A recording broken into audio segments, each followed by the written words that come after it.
Would you believe me if I told you the one thing keeping you in the victim mentality is the story you tell yourself? And there's 4 parts to this story, and if you learn them, you can dismantle them so they're not working against you, rather they're working for you. So imagine you have a table, and that table's held up by 4 legs. If you could take one of those legs out, it would make a huge impact. It would make it wobbly. You take all 4 of those legs out and the table's going to totally fall apart. Well, in this video, we're going to look at what those are, those 4 legs. You might be wondering what those 4 legs are, and we'll go into depth on those, but just to tell you right now, they are the thoughts you have, the words you use, the mental pictures you create, and the behaviors you demonstrate. So let's find out how you can let go of those excuses and limiting beliefs and elevate your life.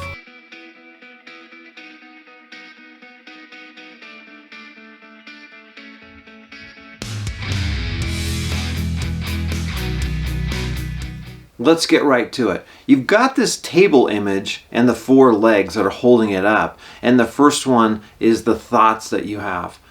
Are the thoughts that you have, are they supporting you, helping you, or are they tearing you down and making your confidence more shaky? That type of thing. So the thoughts we think are huge. They have such an impact on us because once you think it, then you start acting on it, you start believing it. It's so critical. So we're not going to go really in depth on that. Just know that the thoughts are one thing, and if you can change your thoughts, you can literally get the table wobbly just by that one leg. The next one is the words you use. A lot of people use words that are disempowering, that weaken them, that put doubt in their mind. Ask yourself this, like, what thoughts and what words am I using regularly? Are they words that someone who's super successful would use, or is it words that someone who has a lot of self-doubt and feelings of inadequacy would use? The third leg is the mental pictures you use. Are you seeing success before it happens, or are you seeing failure and doubt and limitations before it happens? Because whatever picture you imagine in your mind increases the probability of it happening. Once you see that picture in your mind, it becomes more and more likely that it's going to happen, because that's kind of like your GPS and your guidance system. If you don't see a target, it's hard to hit it. But once you see those mental images and pictures in your mind, it's much more likely for it to happen. So ask yourself, am I putting pictures in my mind that I want to see, or am I putting pictures in my mind that I don't want to see?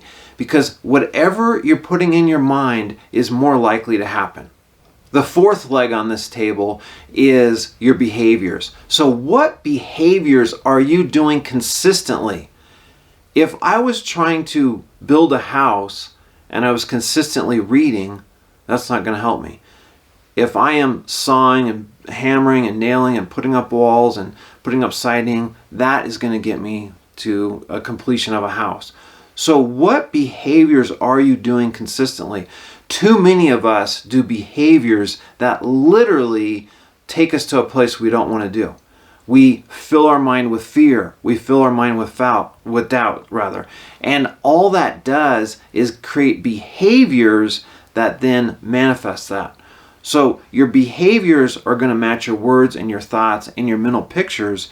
So think about, what behaviors am I doing? And are those behaviors that are taking me to a place I want to go and towards, or is it taking me somewhere that I'd rather be moving away from? I've shared parts of my story before, but I want to go over it again in case you haven't heard that. When I was younger, I really struggled with reading and writing. I mean, it was like a major hindrance. And for me now to be a really good reader and writer and have no problem with that at all is almost amazing to me when I look back on the person I used to be. But the issue here is that I had issues and problems, but I didn't let those define me. It would have been so easy for me to say, I'm a victim because I can't read very well. I can't write very well. For instance, when I was in the 9th grade, so a freshman in high school, I was at a 2nd or 3rd grade reading and writing level. And that is just atrocious. That's not going to cut it. And I really felt bad about myself. I struggled. It just took me forever to read a book. I never finished a book until I went into college. So that was something that was really painful for me. And I identified with that a lot. That was kind of my identity, is that I'm a struggling reader, a struggling writer. I'm just not good at this stuff. Other people, I don't know how they're figuring it out, but it's not for me. But then I realized that I can keep that role of being a victim and having that hardship on me, or I can work on improving it.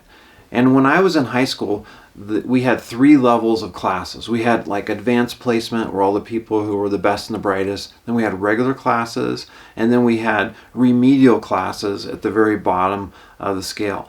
And they would put an R next to the class. So it'd say like U.S. History R, English R, that type of thing. And it meant remedial, but you can probably figure it out. A lot of people put that as retarded. And so for me, that was a big hurdle to overcome. And I could have easily just been stuck with that label and stuck with that identity of feeling like I'm a victim and I can't do it. But some people helped me, and I embraced that challenge. And I realized that you have a lot more capability inside you than what you know. When we came onto this planet, we didn't know how to read, we didn't know how to write, we didn't know how to speak, walk, ride a bike, drive a car, talk on the phone. We didn't know how to do any of that stuff. And we've learned all that. And so for you, what is it that you are holding back and feeling like it's a victim or a weakness or an area you're not proud of, that if you worked on it a little bit, it could have a big difference and make a big difference in your life? But you have to step out of the role of being a victim and then embrace, like, what could I become? What's my potential? What's my possibility here? Now, if it's something that maybe at best you're going to be a 5 at, if let's say you're at a 2 out of 10 and you could move up to a 5, well, you don't want to put all your effort in that. But what I found is that most of us don't know what we're really good at until we start doing it. And for me, I think I was a late bloomer on some of this reading and writing, and then once I started realizing, like, man, I am good at this. I do have a lot of ideas. I can put things together in creative ways. I started blossoming. So for you, what's an area of your life that if you explored it a little bit more, maybe you kind of tabled it forever, it might be an area of actual strength rather than an area of weakness, or an area that you haven't tapped into yet that maybe you could explore? There's something called unseen growth, and unseen growth is literally what it means there, is it's growth that's taking place but you don't see it. So when a plant is growing, you don't necessarily see the roots and all what's going on under the surface. It's kind of invisible to you. And that happens with us also. We have this growth taking place, but we don't always see it. If you were to invest $100 a month for years, and let's say it was earning 7% interest, in the beginning, if you had $100 in there after 1 year and it made 7% interest, you would see $107. If you only had $1 in there on day 1, you'd see $1.07, let's say, after the first year. And that's not a lot. But if you have $100,000 in there and it makes 7%, now you made $107,000. So you made $7,000. The rate of return was the same throughout the whole time, but if you're looking at on a graph, you're going to see all of a sudden it's just like, looks like it's taking off. But that rate of growth was the same throughout. It was that same 7%. But when you only had $1, you made 7 cents. When you had $100, you made $7. When you had $1,000, you get the whole thing. When you get up to $100,000, now you're making $7,000. So it looks like it's growing more, but that's just because you have more mass there, more money. And it's the same with your skills. It's the same with other things. When you first start out, you're making improvements, you're making growth, but maybe you were way down here. And if this was a mountain, maybe you were below sea level. Maybe you were like me in school, where reading and writing, I wasn't even at sea level. I was below sea level. And I had to climb up and get up, And then some people were just happy a quarter of the way up the mountain, or at the mountain base. And I kept learning, kept growing. And I pass them. And the same thing can happen with you, with your skills. If you're getting that 7% compound interest and you keep doing that year after year on your skills, whatever it is you're working on, you might not see the growth immediately. Or if you do see it, it looks so minuscule, like what's even happening? But over time, that has a huge impact on you. So just be aware that sometimes what you're doing, it always works. And it's either working on you or it's working for you. But either way, it's working. And I got that from Myron Golden. He's always talking about things are working for you or on you. And I really believe that that is true. What he's saying is things are working on you and for you. Now, you want them to be working for you, and that's the results that you want. But initially, they're working on you. And after they've worked on you enough, then they start working for you, and you start seeing the results of what you want. Let's go back to the table and the first leg, and that is your thoughts. Most of the thoughts that we have when we're having this victim mentality are we're having feelings of helplessness, we have limitations, and excuses.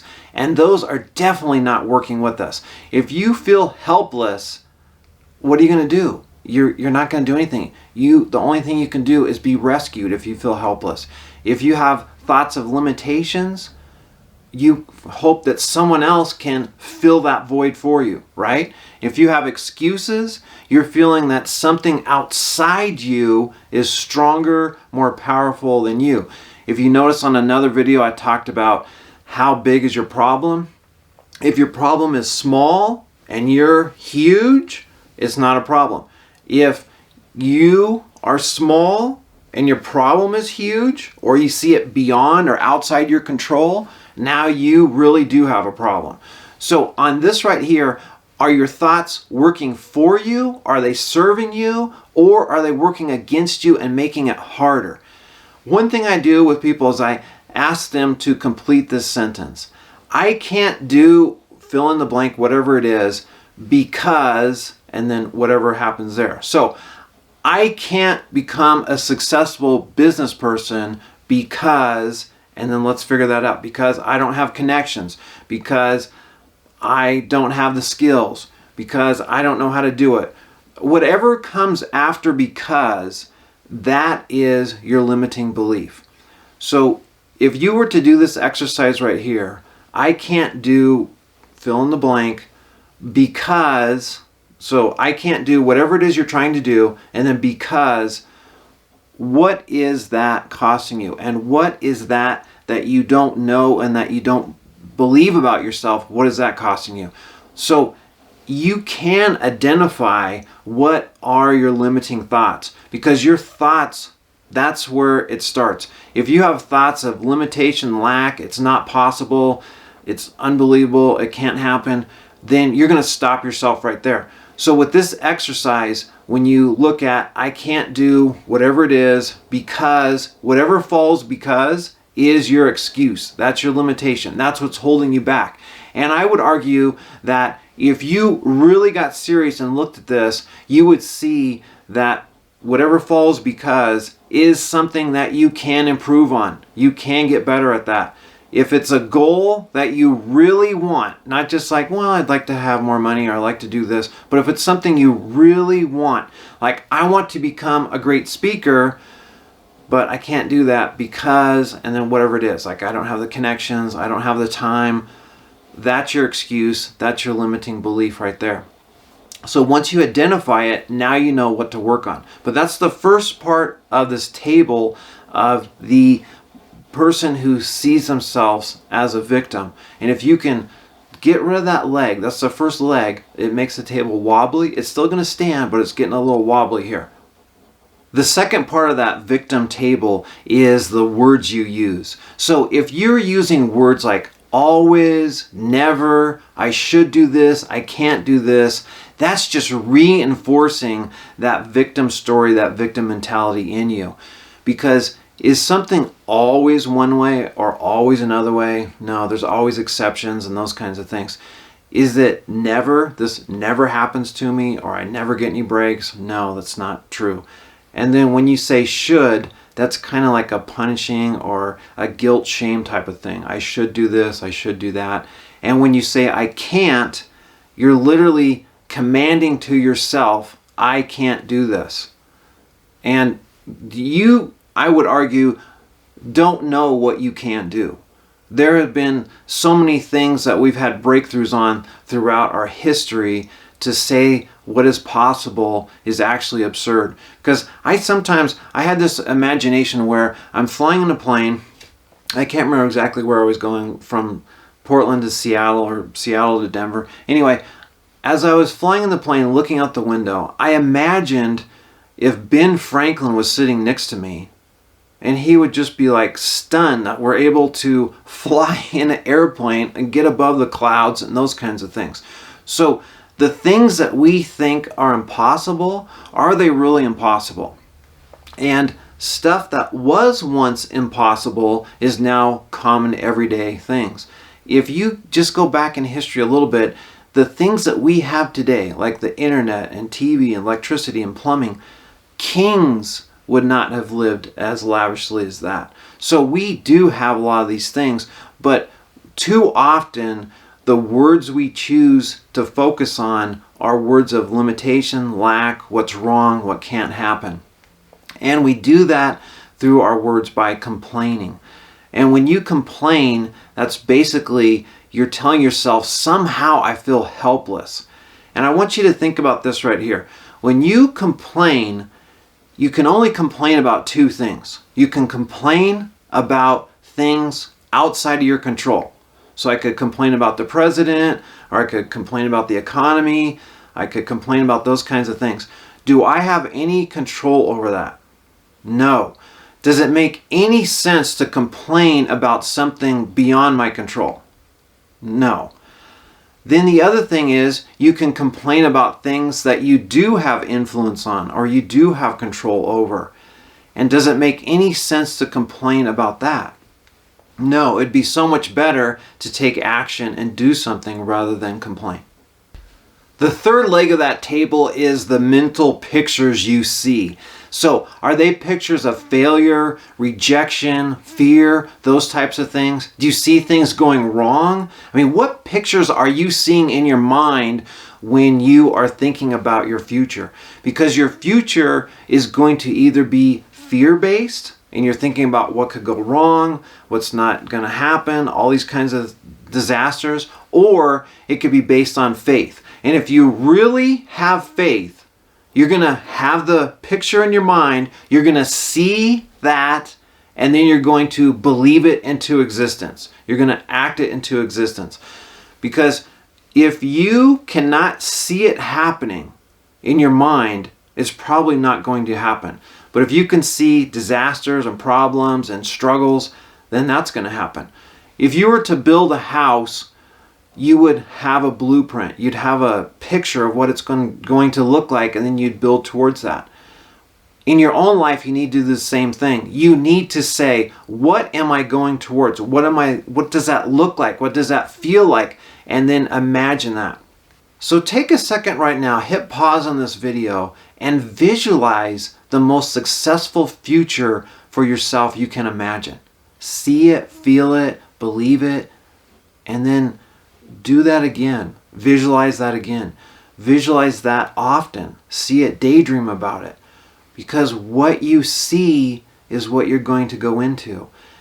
There's things that say, and you guys have all heard this in the Bible or in other places, where there is no vision, people perish.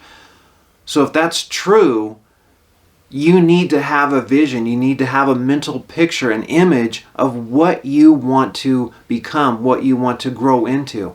That's so critical. And that's this third leg on the victim mentality here.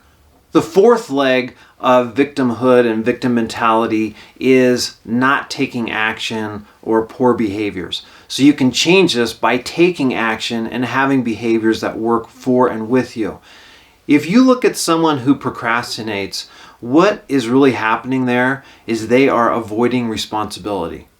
Now, I know you can come up with all kinds of excuses and reasons and that kind of thing, but if you're procrastinating, you are avoiding responsibility. Because What does responsibility mean? What does it mean to be able to respond? It means to be able to respond with ability, responsibility. So you can respond with ability. You have the ability to respond. So if you're procrastinating, clearly you're demonstrating you do not have the ability to respond, and yet what you're doing is you want this outcome, but your actions aren't doing that. So when you take and you learn how to have that responsibility, to really know that, okay, responsibility means I have to take action, I have to get going here, then it all changes for you. Another problem that's real common is when people blame others. And we've talked about that a little bit in here, but you'll hear it in things that they'll say like, oh, this is unfair, or I feel like I don't have any power or control. And when you blame someone, you also have to give them credit. And a lot of times we don't want to do that. We don't want to give them the credit. But you think about this. If you are blaming someone for whatever you're blaming them, if you're blaming your parents for they didn't raise you right, well, then you also need to give them credit for all the things that you are doing right.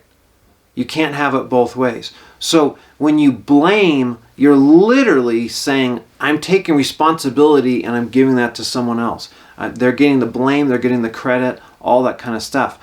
But when you take action, and that's this fourth leg of the table, when you take action, you're in control, you're taking charge.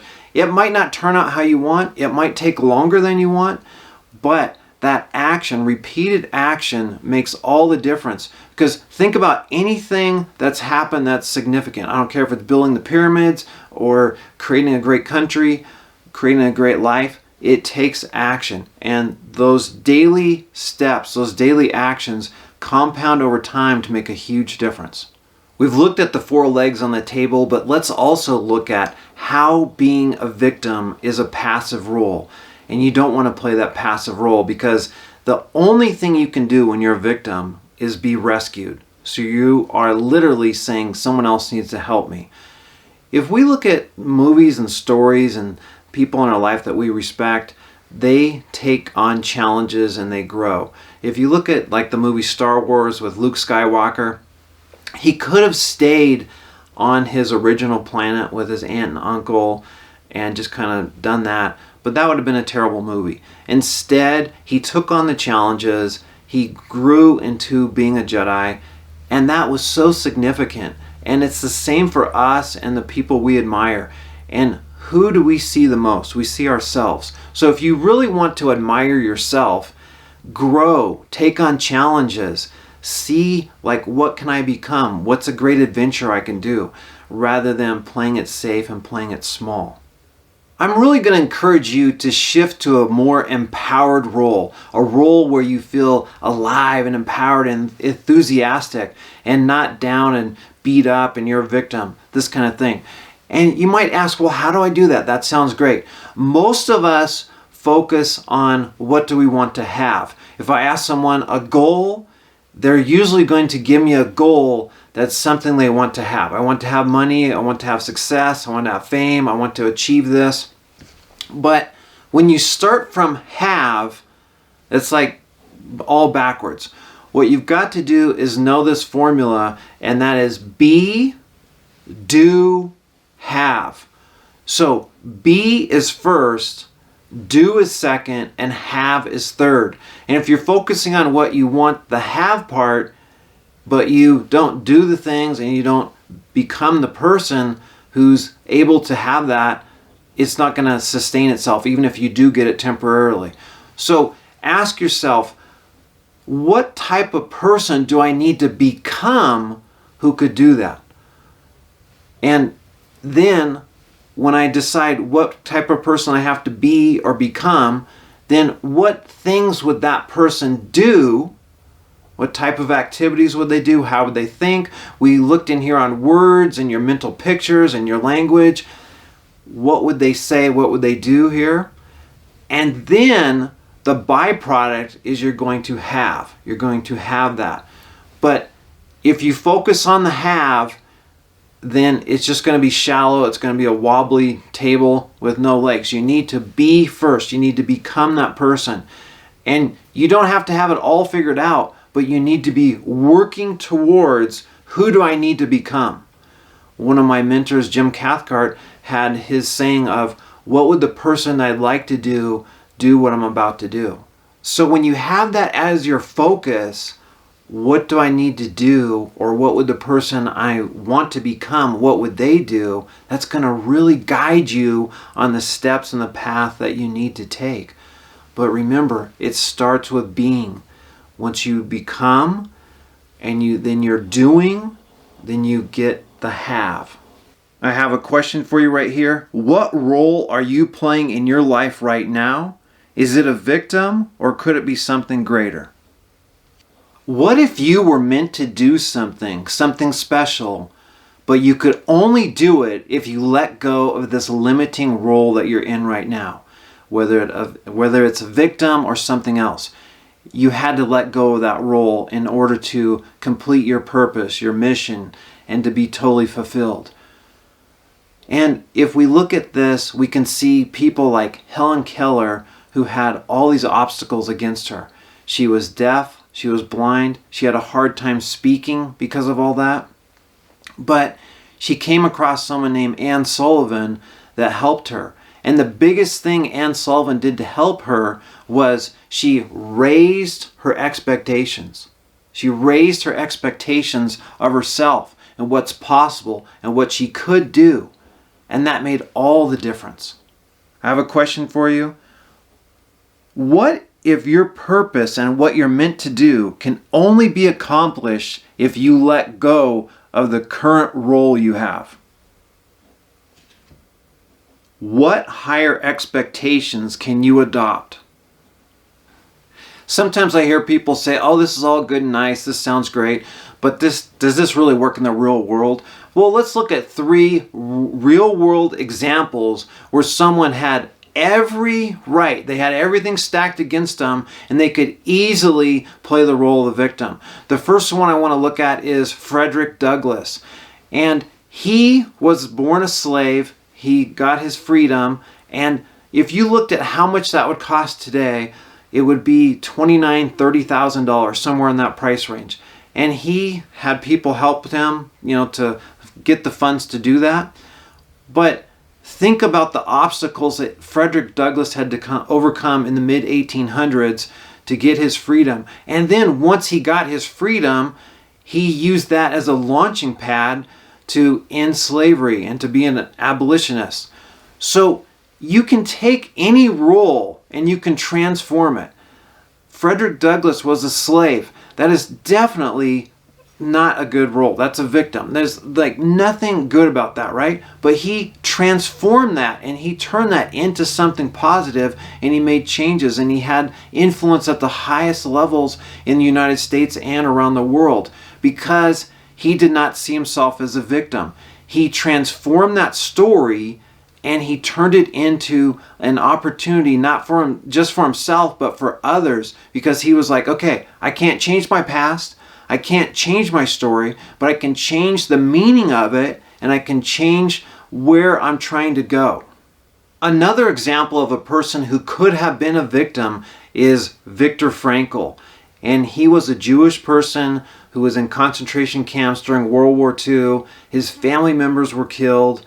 I mean, he had every right and reason to say, wow, I am a victim. I am a legit victim, right?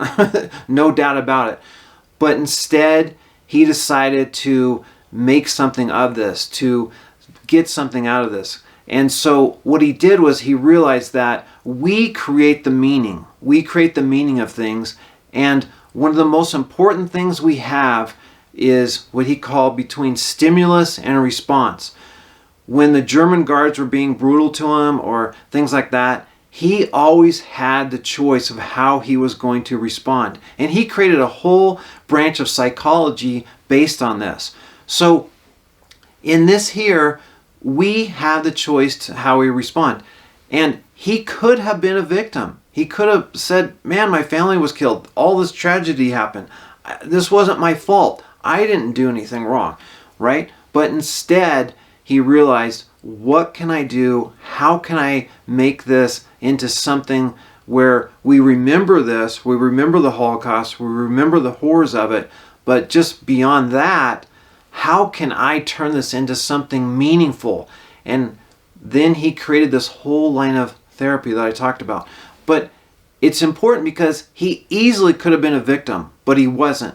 And it was a choice. It ultimately was a choice, and he chose a more empowered path. The third person I want to talk about is Maya Angelou. When she was growing up, she experienced trauma and abuse, and all of that could have made her a victim. It did really traumatize her into the fact where she was mute for a long period of time. But then she eventually started writing and then later on speaking.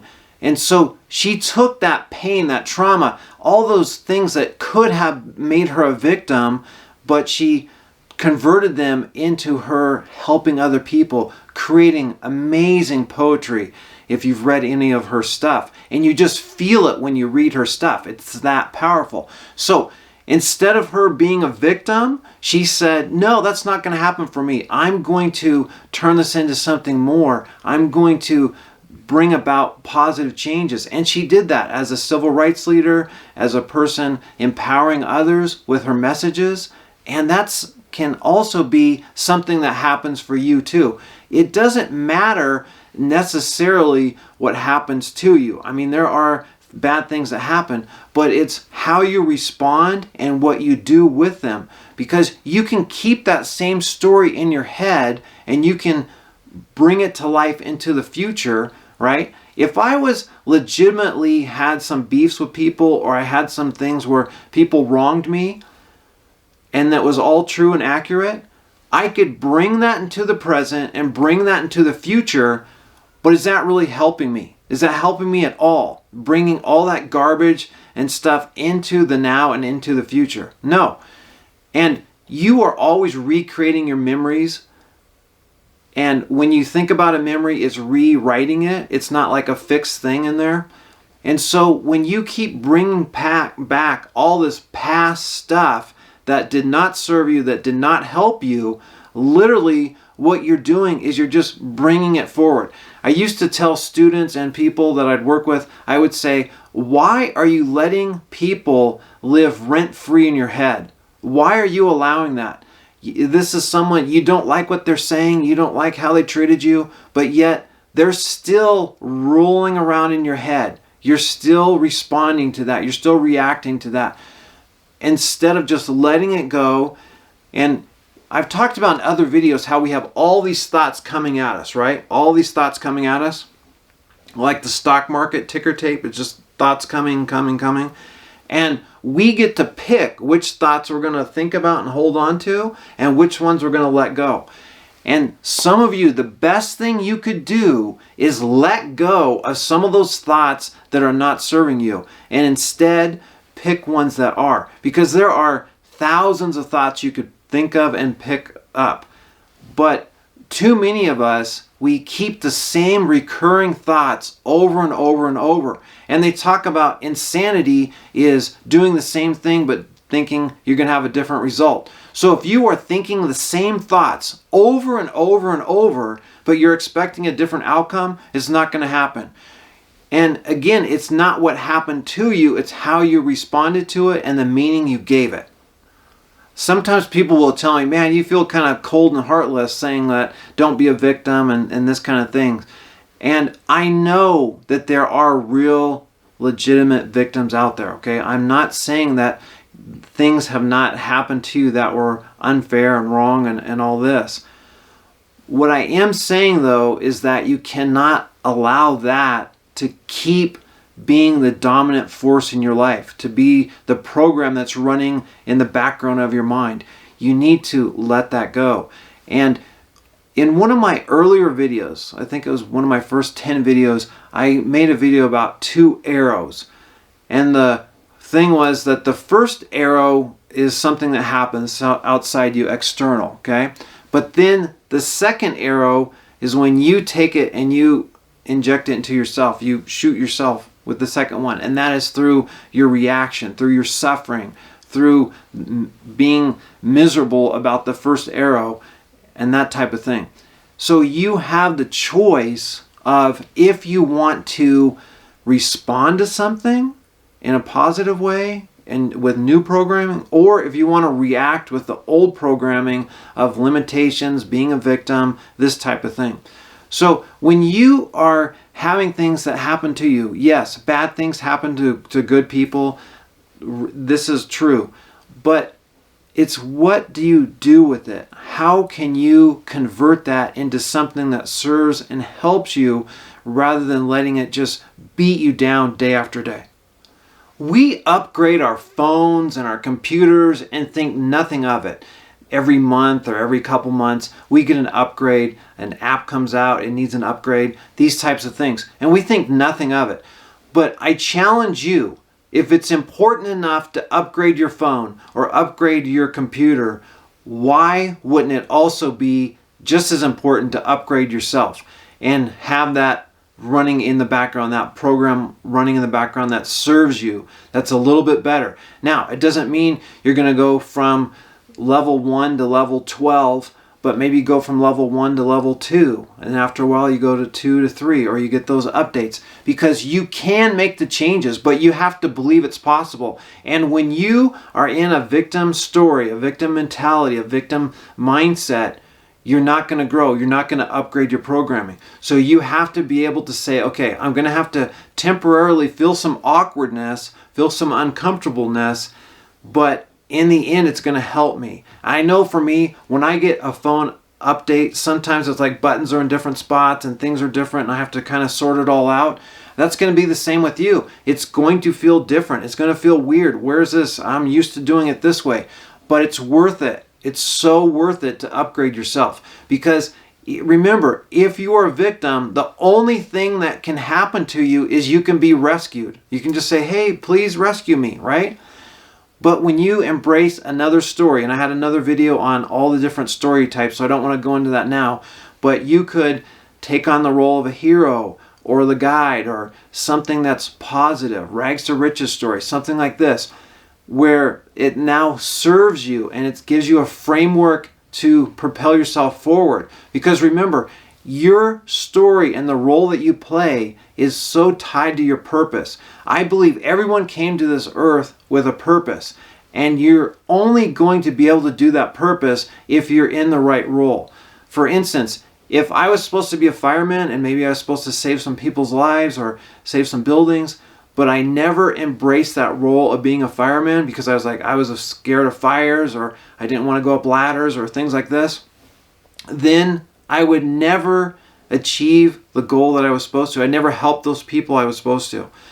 And that's the same with you. Whatever it is, embrace that. Go all in. It's going to be awkward. It's going to be uncomfortable, but do it anyway. Here's a question for you. What if you couldn't play the victim anymore? What role would both scare and excite you to step into? I also created a quote. Victimhood is the weakest role in the story of your life. Refuse to let it define you, and you'll discover the strength to write new chapters and endings, ones filled with growth, purpose, and fulfillment. We're going to wrap this up with a few questions. What would happen if you let go of every reason you've been holding on to for why you can't succeed?